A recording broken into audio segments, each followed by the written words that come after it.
Beleza. Então tá, meus queridos. Deixa eu ver se mais alguém aqui apareceu. Não, tá? Boa noite a todos vocês. Vamos lá. Iniciando. Só um minutinho que deu um negocinho aqui. I cannot mean Mrs. Vamos dar um ok aqui. Para ver o que vai rolar.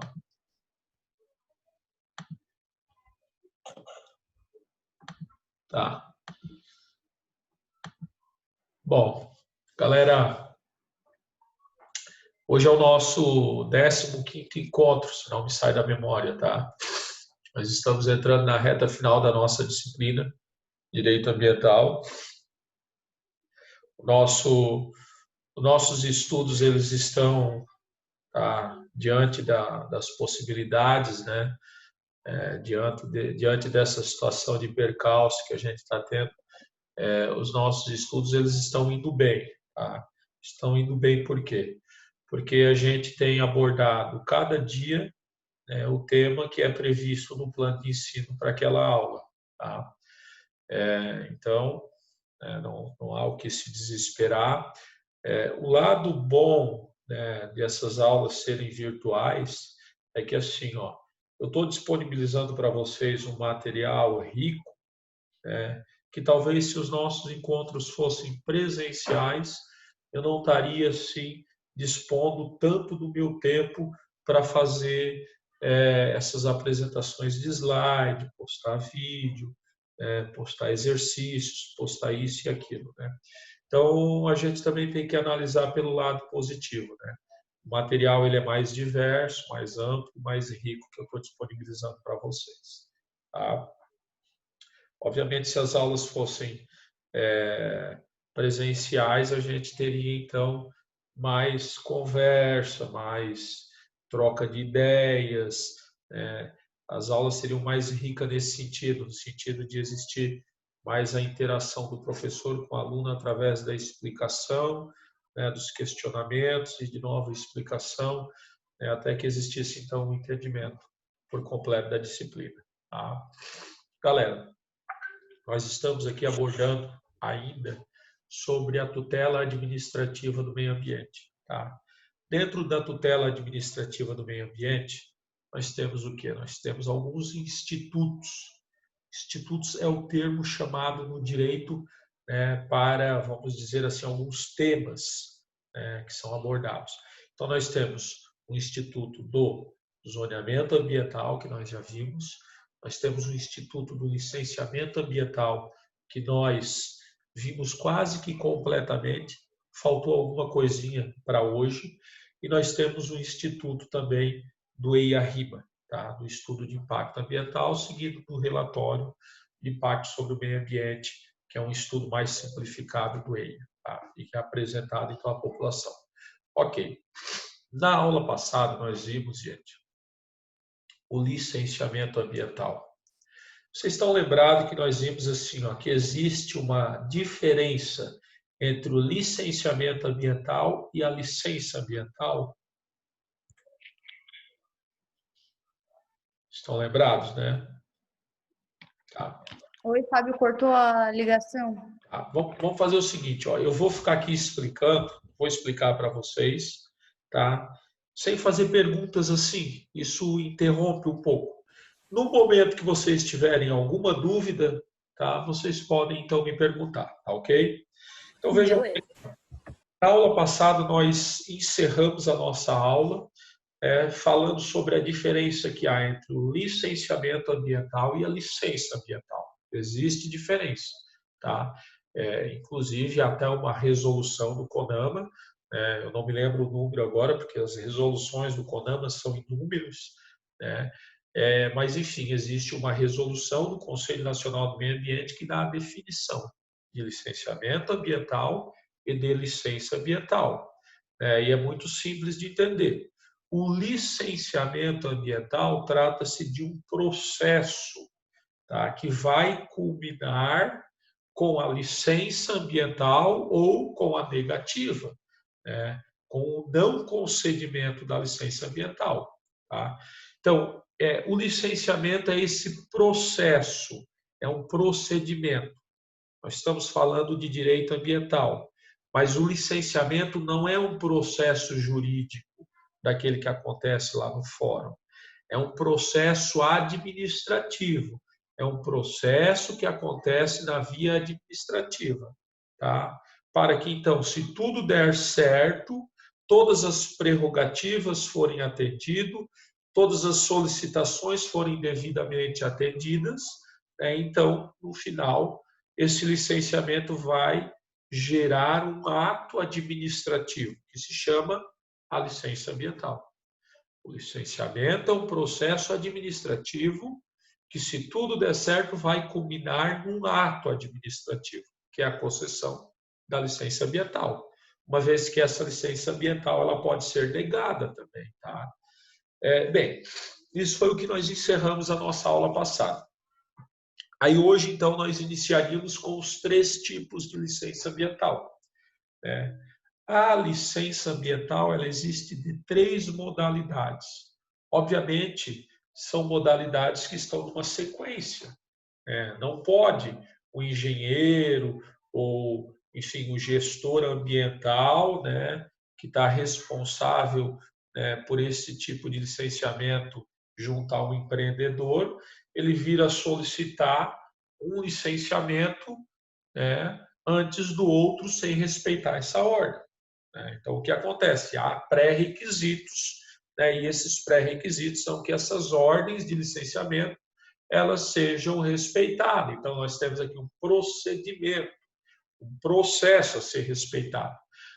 O primeiro tipo de licença ambiental, de pedido de licença ambiental, é para a licença ambiental de instalação.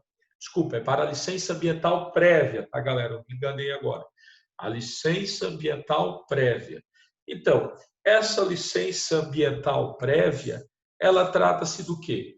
Trata-se de uma licença, né, em que ela visa que o órgão que vai conceder o licenciamento, né, ele vai lá verificar se realmente onde há pretensão, do empreendedor de construir algo, se esse local é possível, se esse local ele está em conformidade com o zoneamento municipal, enfim, se realmente não há nenhum impeditivo para que esse empreendimento saia ali. Tá? Então, esse é o primeiro tipo de licenciamento ambiental, que é a licença, o pedido da licença ambiental prévia. Tá?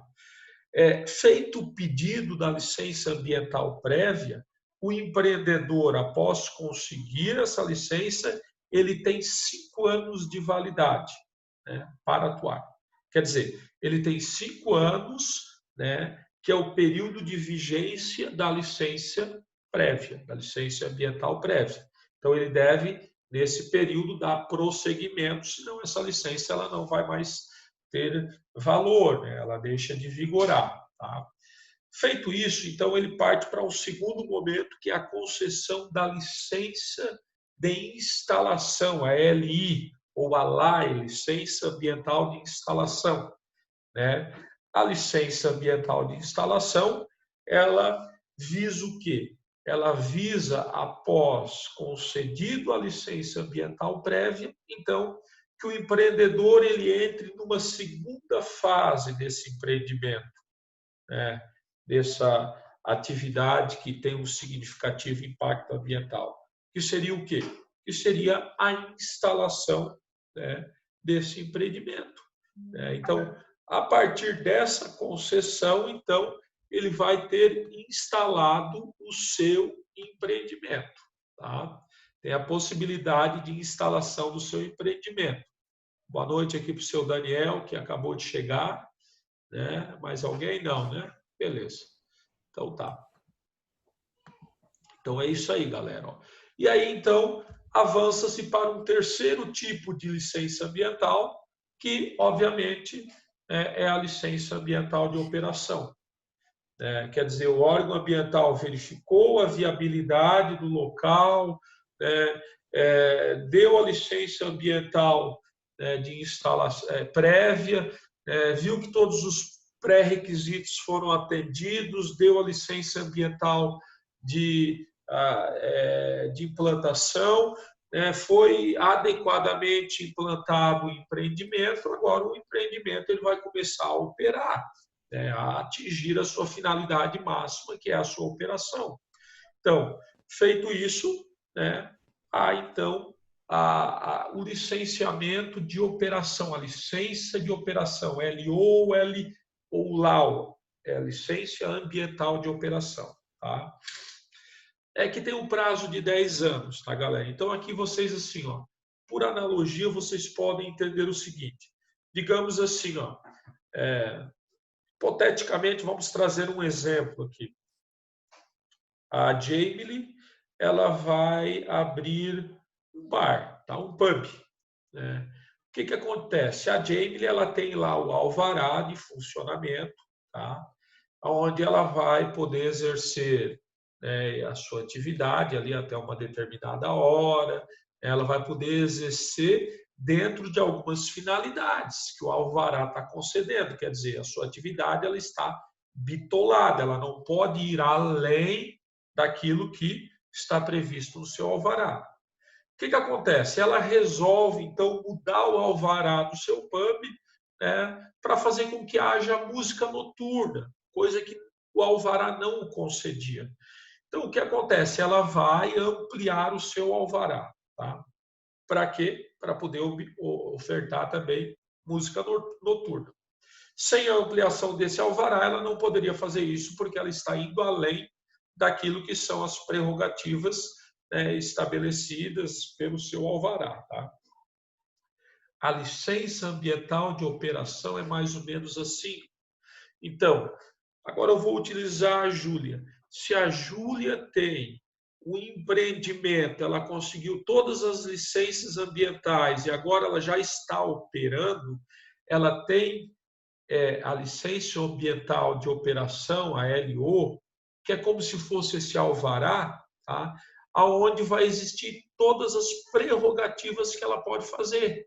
Ela não pode exercer uma atividade que não consta na sua licença ambiental de operação. Ela não pode ir além daquilo ali. Tá? O que acontece? Se ela quer atuar em outra atividade que vá além daquilo que a LO, a licença de operação, lhe concedeu, ela tem que ampliar esse pedido. Senão, ela estará o quê? Ela estará, inclusive, praticando uma sanção administrativa. Aí, por essa sanção administrativa, ela pode responder, inclusive responder, dependendo da situação, na esfera penal, diante da lei de crimes ambientais. Tá ok? Então, ela tem que respeitar a licença ambiental de operação, a LAO ou a LO, licença de operação. Tá ok?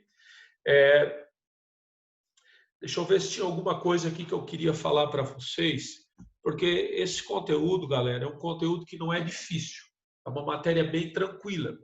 No entanto, ela é uma matéria cheia de informações, tá? E às vezes o que acontece é que pode eu esquecer de passar alguma informação para vocês que é importante. No momento em que vocês vão atuar dentro dessa área, se é que vocês um dia vão atuar com licenciamento ambiental, com EIA-RIMA, que é o que nós vamos ver depois, vocês vão ter ali, obviamente, na ponta da língua de vocês, todas as resoluções do CONAMA que abordam sobre isso. Tá? Mas eu havia esquecido de colocar aqui para vocês, eu me lembrei agora, que a licença ambiental prévia tem uma validade de 5 anos, eu falei para vocês. Passado isso, conseguido a licença ambiental de instalação, a sua validade é de 6 anos, atendendo todos esses pré-requisitos e, então, concedido pelo órgão ambiental competente a licença ambiental de operação, esta tem uma validade de 10 anos. Tá? Quer dizer, o empreendimento da Júlia ali, ele está em conformidade com aquilo que foi concedido na sua licença ambiental de operação. Após 10 anos de sua atuação, a Júlia tem que fazer um procedimento burocrático, administrativo, para revalidar a sua licença ambiental de operação. Tá? Obviamente, nesse procedimento, ela pode ampliar, pedir, fazer um pedido de ampliação da sua atuação ou manter-se atuando dentro daquele limite já concedido na sua licença ambiental de operação. Tá bom, galera? Então, esses são os 3 tipos de licenças ambientais. Gente, a licença ambiental não é uma coisa complexa, tá? Aliás, algo complexo é algo que faz uma contextualização de uma série de temas e questões. E aqui não há nada disso, tá? É um tema bem tranquilo, bem fácil. E aí nós temos, inclusive, o quê? Nós temos uma resolução do Conselho Nacional do Meio Ambiente. Eu não me lembro do número da resolução, eu sei que ela é de 1997. Tá? E essa resolução ela vai trazer para vocês todas as atividades, né, que necessitam de licenciamento ambiental. Quer dizer, essa resolução do Conselho Nacional do Meio Ambiente, o CONAMA, de 1997, que eu esqueci o número, são tantas resoluções, ela traz ali um rol taxativo, ou seja, ela elenca todos os tipos de atividades que devem obter, previamente o licenciamento ambiental. Tá? Isso aí, inclusive, está na apresentação de PowerPoint que eu disponibilizei para vocês. Quais são os órgãos responsáveis pelo licenciamento ambiental? Eu poderia até fazer uma pergunta para vocês, não fiz essa. Vou explicar aqui para vocês assim, ó. Existem principalmente 2 órgãos responsáveis pelo licenciamento ambiental no Brasil. Tá? Antes disso, eu vou dizer assim, ó, o licenciamento ambiental é uma das prerrogativas inerentes à Lei 6.938 de 81, que é a chamada, famosa Política Nacional do Meio Ambiente. Tá? Então, nessa lei, a Lei 6.938, a Política Nacional do Meio Ambiente, recepcionada posteriormente pela Constituição da República Federativa do Brasil, ela já trazia algumas prerrogativas inerentes ao licenciamento ambiental. Ela já dizia que o licenciamento ambiental era uma atividade, que deveria estar prevista em todo o território nacional. Tá? Ok, depois o que acontece? Depois nós vamos ter uma série de resoluções, que vão, vamos dizer assim, ó, legislar mais pontualmente sobre esse tema. Tá? Por quê? Porque a Política Nacional do Meio Ambiente ela é bastante assim, vaga nesse sentido. É uma lei muito ampla, não é uma lei específica sobre o licenciamento ambiental. Tá? Assim como isso é matéria constitucional também. O próprio texto da Carta Magna, do nosso documento jurídico maior, que vocês já sabem, é a nossa Constituição Federal de 1988, ele traz lá, num dos incisos do seu parágrafo 1º do artigo 225, que há necessidade, em todo o território nacional para obras que causam obras potencialmente causadoras de impacto ambiental, que haja, então, a necessidade de um licenciamento ambiental. Tá? Pois bem, feito aqui, então, um breve apanhado de que o licenciamento ambiental ele é necessário em todo o território nacional, em alguns tipos de atividades que são taxativas nessa resolução do Conselho Nacional do Meio Ambiente de 97, fica aqui uma pergunta. Quais são os órgãos responsáveis pelo licenciamento ambiental? Já fica aqui a resposta também, porque eu mesmo vou dar-lhes. Tá? A competência para o processo de licenciamento ambiental, gente, ela é dividida na esfera federal e estadual. E, às vezes, também pode ser um atributo da esfera municipal. Tá? Então, geralmente, a competência para o licenciamento ambiental é do IBAMA, Instituto Brasileiro do Meio Ambiente, ou do órgão ambiental estadual competente. Aqui no nosso caso, o Instituto do Meio Ambiente, que é o IMA. No caso do nosso estado vizinho aqui, o Paraná, o IAP, que é o Instituto Ambiental do Paraná. São Paulo, se eu não me engano, a CETESB, SABESP, acho que CETESB, SABESP Pediatra, e assim por diante. Tá? Então, esses são os órgãos que vão conceder o licenciamento ambiental. Tá bom, galera?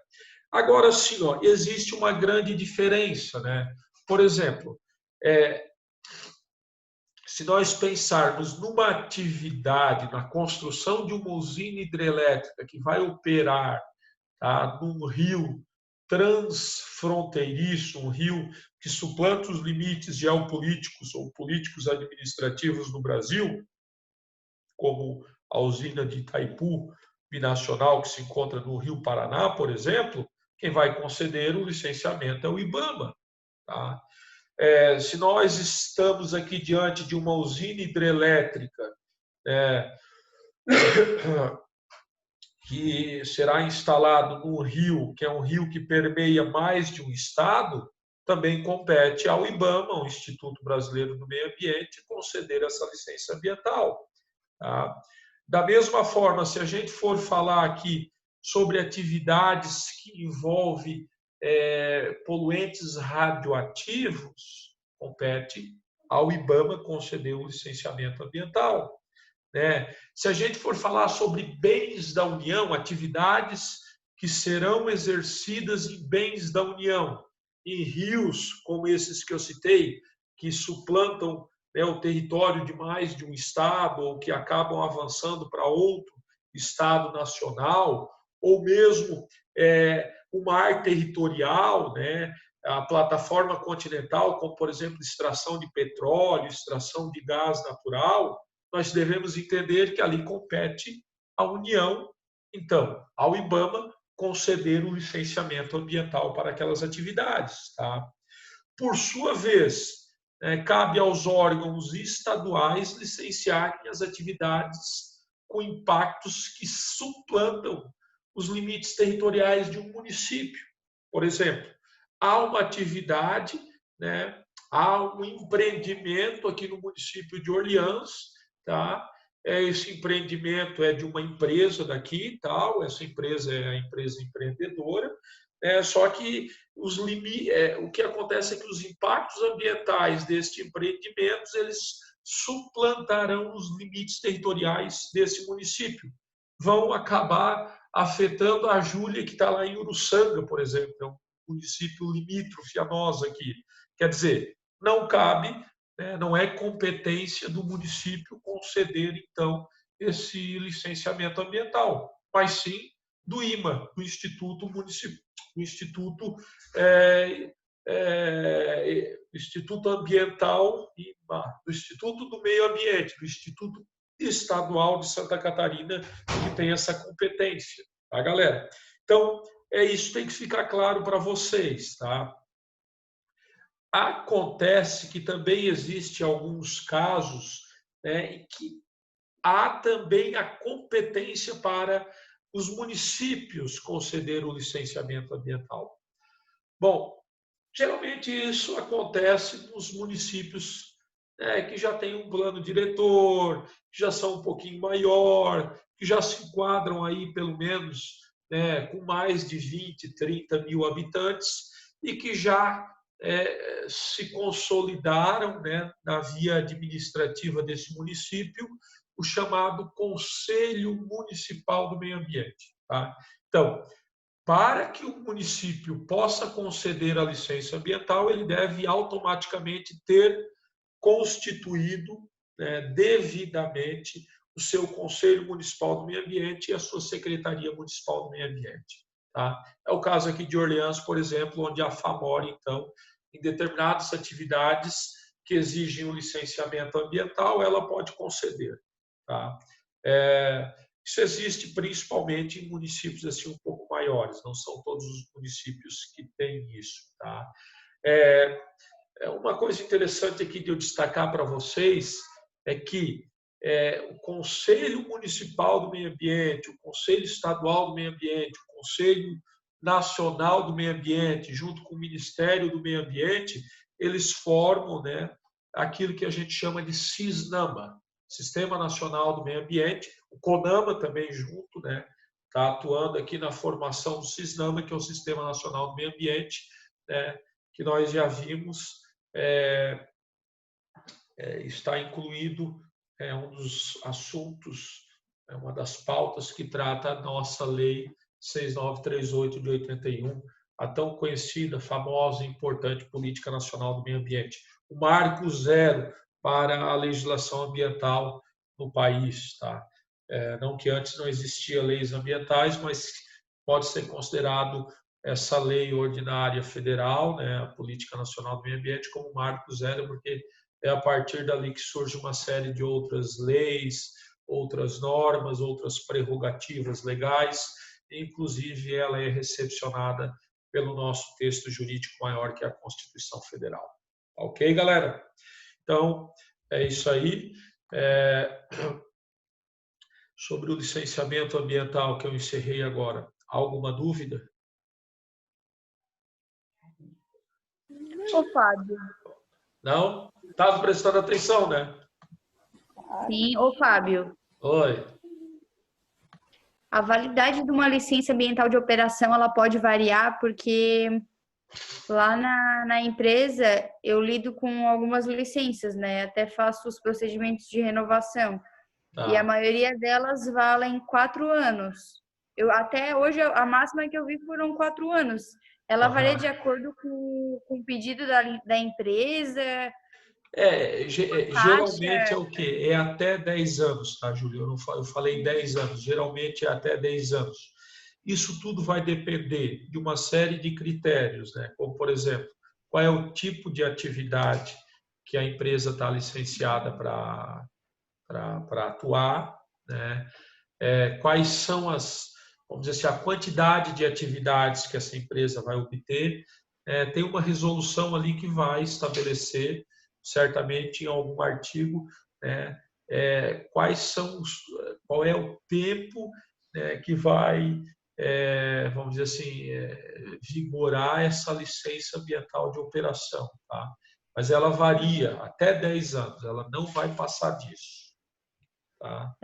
E aí, dependendo da atividade, obviamente, né, essa licença ela vai ter um prazo menor. Né? Eu penso que, muito provavelmente, né, os prazos serão menores, né, quanto mais impactante for essa atividade, né, sob o ponto de vista socioambiental. Tá? Sim. Ok. Posso continuar? Porque nós vamos falar agora sobre o EIA-RIMA e, cara, o Zoom ele é meio rápido, né? Então, assim, galera, nós temos 40 minutos no Zoom, né? Sobre o EIA-RIMA, eu quero destacar para vocês assim, tem mais um tempinho aqui. EIA-RIMA é a sigla para a tradução, Estudo de Impacto Ambiental seguido do Relatório de Impacto Ambiental, Relatório de Impacto sobre o Meio Ambiente. Tá, galera? Isso também tem previsão lá atrás já na nossa Política Nacional do Meio Ambiente e depois também, como a Política Nacional do Meio Ambiente foi recepcionada pela Constituição Federal, né, no momento da sua promulgação, em 5 de outubro de 1998, isso também tem previsão constitucional. Então, o artigo 225, em um dos seus incisos ali, vai falar que as atividades potencialmente causadoras de impacto ambiental, elas devem, né, passar por um processo antes, que é o processo de elaboração do EIA-RIMA. Tá? Vejam bem, a resolução do CONAMA, essa eu me lembro do número, é a 001, por isso que é fácil lembrar. Mas eu me lembro até da data, é 23 de janeiro de... esqueci o ano agora, 23 de janeiro de 2008, não me sai da memória, tá? Mas enfim, isso é desnecessário saber. Ela já fala sobre o EIA-RIMA. É a resolução do Conselho Nacional do Meio Ambiente que vocês, se vão atuar na área, vocês obviamente devem estudar. Tá? Mas assim, de forma muito breve, então, resumindo, trazendo aqui a essência principal desse tema, porque nós temos aqui só mais alguns minutos. O EIA é um estudo que é feito de caráter multidisciplinar, quer dizer, é um estudo técnico-científico de caráter multidisciplinar, constituído por vários profissionais, por vários técnicos que realmente têm um conhecimento minucioso e profundo na área. Então, o EIA é um estudo profundo e detalhado sobre a realidade socioambiental, econômica e cultural da área onde esse empreendimento visa ser instalado. Tá? É um estudo profundo, técnico, tá? Extremamente técnico. Para a confecção de um EIA, obviamente, é necessário profissionais de diversas áreas, biólogos, engenheiros com diversas modalidades, ambiental, florestal, agrônomo, e aí por diante, eletricistas, às vezes também, engenheiro eletricista, tá? Sociólogos, economistas, geógrafos, geólogos, enfim, antropólogos e tudo mais, porque é um estudo extremamente complexo, profundo e minucioso sobre o meio biótico, físico, socioeconômico e cultural da área, dos recursos ambientais e também, obviamente, que dos fatores sociais, econômicos e culturais daquele local onde vai existir esse empreendimento, essa grande usina hidrelétrica, essa ferrovia, essa rodovia, esse aeroporto, esse porto, enfim, esse gasoduto, esse mineroduto e aí por diante. Ok? Então, esse é o EIA. Galera, o EIA, ele é um estudo que ele deve ser fomentado, ou seja, deve ser pago pelo empreendedor. Tá? Ele é um estudo de caráter multidisciplinar que o empreendedor vai pagar, vai chamar lá a equipe da Júlia. A Júlia tem uma empresa de consultoria ambiental, a equipe da Júlia vai fazer esse estudo para a nossa querida aqui, que é do direito, a Jaine, que está montando uma grande empresa, tá? Está montando aí um grande empreendimento, tá? Vamos supor. Ok. Feito esse estudo, obviamente, ele vai ser submetido a uma análise, a uma apreciação, por outra equipe técnica multidisciplinar, só que pertencente ao órgão estadual competente, ou o IBAMA, ou o Instituto Estadual do Meio Ambiente, tá? O órgão estadual do meio ambiente. Beleza? Ok. Feito isso, tudo isso aí certinho e tal, é feito também o RIMA. O RIMA, galera, vejam bem, é uma coisa mais simples. Tá? O RIMA ele é tão simples que ele tem, inclusive, que entrar em audiência pública. Por quê? Porque é a audiência pública que vai efetivar aquilo que se chama de democratização do estudo ambiental. É aquilo que vai efetivar um dos princípios norteadores do direito ambiental, que nós já vimos lá em aulas passadas, que é o princípio da publicidade. Tá? Então, o RIMA ele deve entrar em audiência pública num linguajar didático, simples, coerente, acessível à população. E, obviamente, também com cartas, mapas, enfim, todo tipo de documentação que venha facilitar a compreensão daquele estudo de impacto ambiental para a população. Então, o RIMA é a versão simplificada do EIA. O EIA é um estudo estritamente técnico, profundo e minucioso, de caráter multidisciplinar, em que a população ela não conseguiria compreender aquilo ali. O EIA ele vai estar sempre disponível onde? No órgão ambiental competente, tá? No IMA, antiga Fátima, por exemplo, ou no próprio IBAMA. Mas há uma apresentação através de uma assembleia não, de uma Assembleia Pública, né?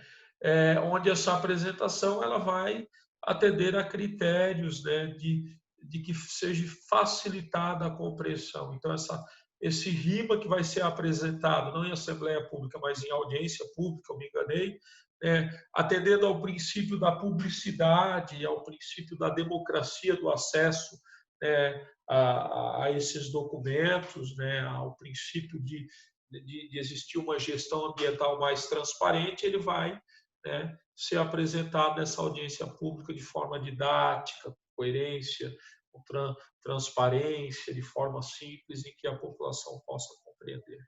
Tá ok? Então, esse é o EIA-RIMA, tá, galera?